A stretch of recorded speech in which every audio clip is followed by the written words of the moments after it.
Damian Farrell from Damian Farrell Design Group, and today we're talking about kitchen and baths. Let's move into the bath, and I want to start with faucets because here's another trend I've seen lately, and that is these very unique faucets that no longer does the faucet water come down from a pipe.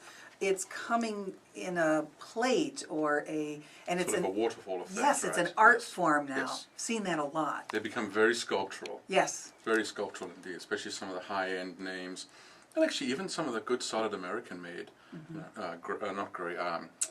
Delta faucets, Moen, Price Vista, some of those. Yeah, there's some real artists, you can get very contemporary, very sculptural looking things, very traditional. It's really strange to see your water coming out, and it's on this, this flat space, and then it drops down like a waterfall. But you're watching your water come before you use it, and it's a little bizarre. It takes that instant it does. reaction out of it. Yeah.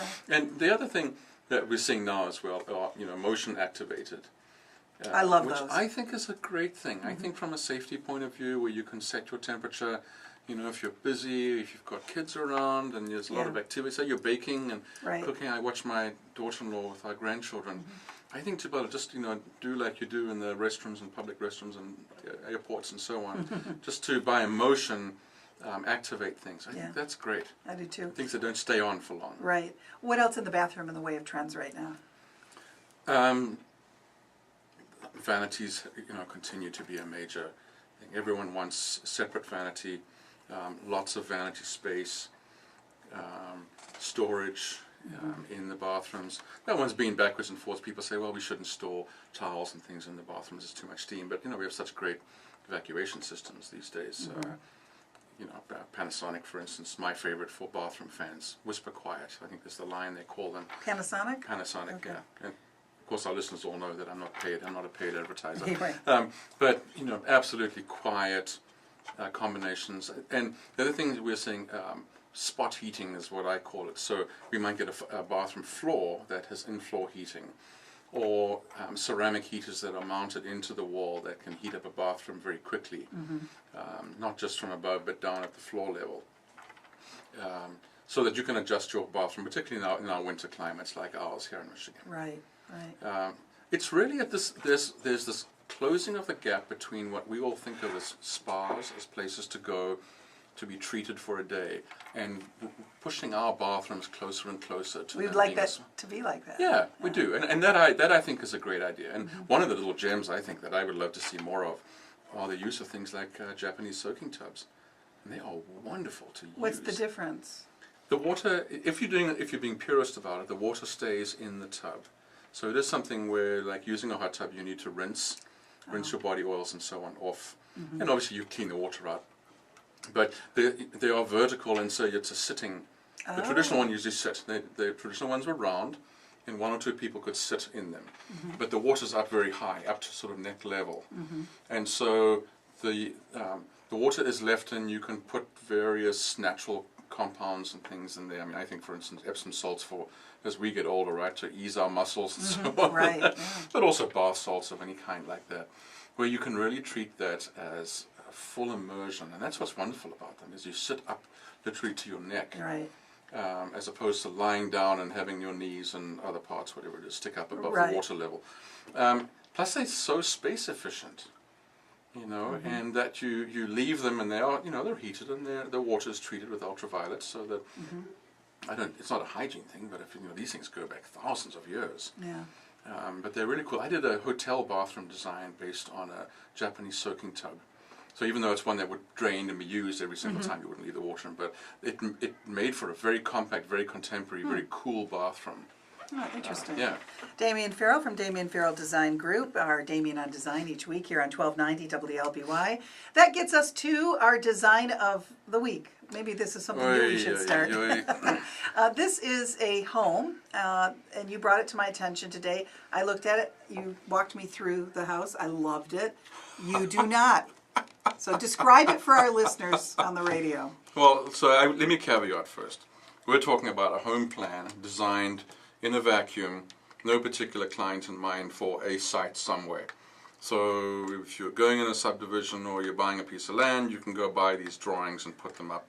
And it's not about how the house works with the site, other than You hope that this particular house, because it's awfully big and is set up on a view angle, on a view orientation, that it has that. But what really grabbed me about this, let me try to describe it. It's almost like a crab. So imagine the center body, right, is the body of the crab. And then there are three, unfortunately not four legs. The crab lost its fourth leg. And not the six crabs of 6 legs, 8 legs, I forget. Anyway, so let's say the extreme legs. So as you drive up to this house, you have 2 legs, right and left of you, and you're facing the front porch. So here's where I think the trouble starts. The right-hand garage is named on this drawing as his garage. The left-hand one is named as her garage. And the her garage comes past the guest suite, past the powder room, past the laundry, finally making its way to the kitchen. On the other hand, his garage comes in past the friend's foyer, a different topic, past the home office, and into the master suite. I want to know who has the guts these days to call it a his and hers garage and make hers come past the laundry and the powder room. Well, they're being realistic, right?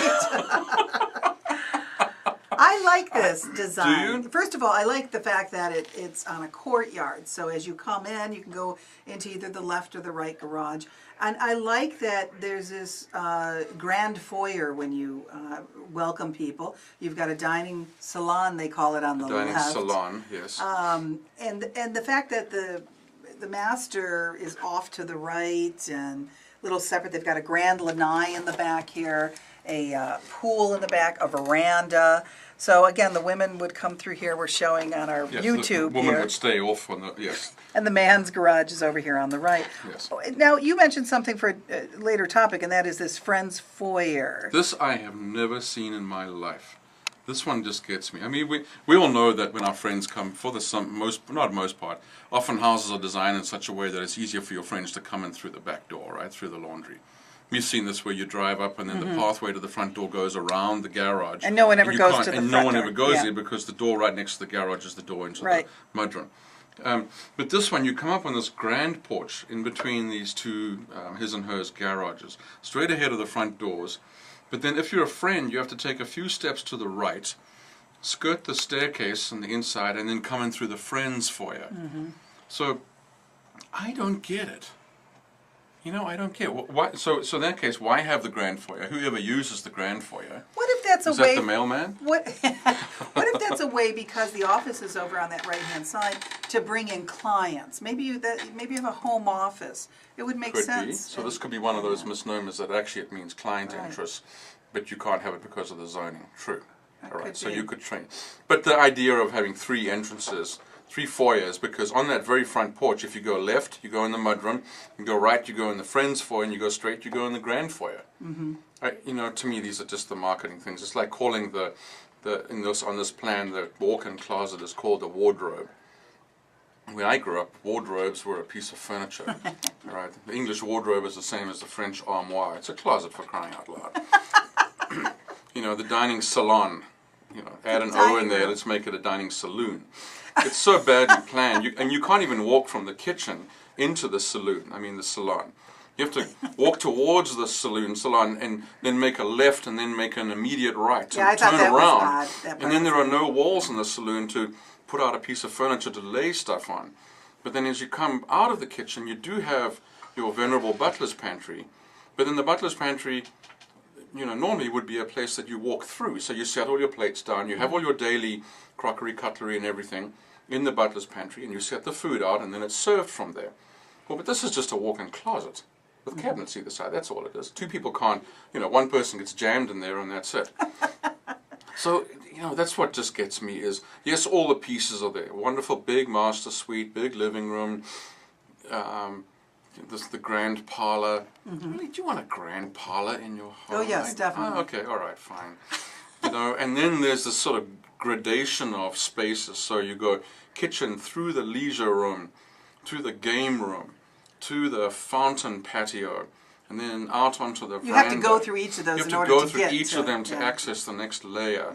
You know, and so the casualness, I think, degrades as you go until you get down to where the fountain is and the hot tub, and that's All where right. you can go from being clothed to non-clothed. Sum this up for us as we look at designing homes and kitchens and baths for the future that will be lasting, that won't get outdated.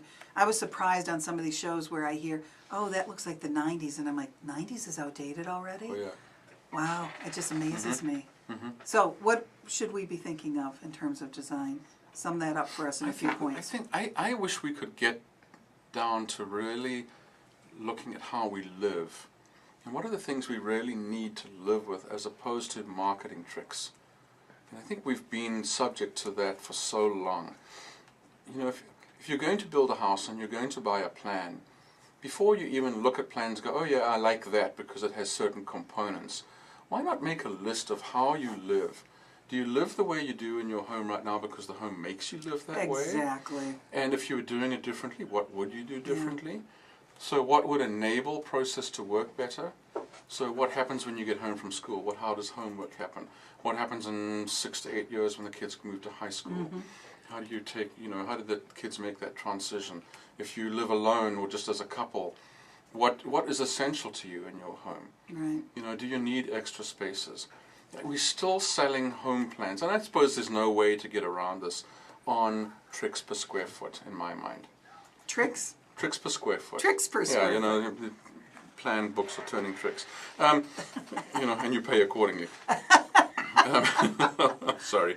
But I don't see the cookie cutter design of the subdivisions. Yes, I don't see the focus on views, on daylight, on natural ventilation. But see, it's all about the cost factor. And in order for builders to be able to do this at a cost that people are going to be able to purchase, they're able to make their money. You can't get around that. But I think, though, the central question you asked is, are we designing for how we live? I think everyone can do that, even the cookie cutter builders. I think they should be looking at that and maybe changing their designs. See, because I think, right now, we saw with this crash, we saw subdivisions of almost identical plans, slight variations on materials and so on, sitting for sale signs. So yes, when the market turned, it became a buyer's market. But all the people who built those homes took an absolute bath on them, right? We know that. And we ended up with thousands of the same home. And I put same in parentheses, but I mean in quotation marks. But it's all the same stuff is there. So you're not creating. I don't think you're focusing on your asset. You're spending all this money. It's a nice house when you get it, and you've counted on it to increase in value.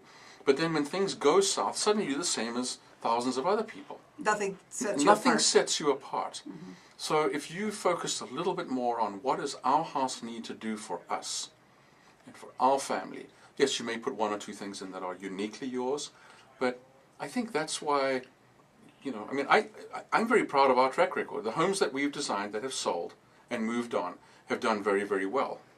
People have made a lot of money on these homes because they are unique, but they have their own signature.